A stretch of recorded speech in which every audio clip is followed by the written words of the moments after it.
જામનગર પંથકમાં અપહરણનો એક એવો બનાવ સામે આવ્યો કે જેમાં સગીરાનું અપહરણ કરનારના સંબંધીનું અપહરણ થઈ ગયું। જામનગર નજીક ખીજડીયા બાયપાસ પાસેથી એક સપ્તાહ પહેલા 5 શખ્સો દ્વારા એક યુવકનું પ્રેમ પ્રકરણને મામલે અપહરણ કરાયું હતું અને તેને મારવામાં આવ્યો હતો। જે પ્રકરણમાં પોલીસે અગાઉ એક આરોપીની અટકાયત કરી હતી, જેમાં અન્ય 4 ફરાર આરોપીઓની પણ અટકાયત કરી લેવાઈ છે, જ્યારે કે ઇકો કાર પણ કબજે કરી લેવાઈ છે।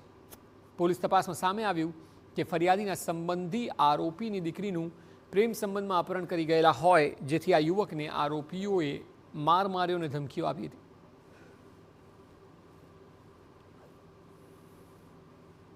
ફરિયાદી ઘર બતાવી પરત આવતી વખતે આરોપીઓને તેમની દીકરી છે તેના બાબતે સંતોષકારક હકીકત નહીં મળતા આ સુરેશભાઈનું ત્યાંથી જ ખીજડીયા બાયપાસથી અપહરણ કરી અને ઢોર માર માર્યાની હકીકત ફરિયાદમાં આપેલ અને તે અનુસંધાને ફરિયાદ લીધી। ત્યારબાદ પોલીસ દ્વારા ટીમ બનાવી આ આરોપીઓની ધરપકડ કરવામાં આવેલ। તેમાં એક આરોપીને અગાઉ ધરપકડ કરે અને બાકીના 4 આરોપીઓને પોલીસ દ્વારા હાલ ધરપકડ કરવામાં આવેલ છે।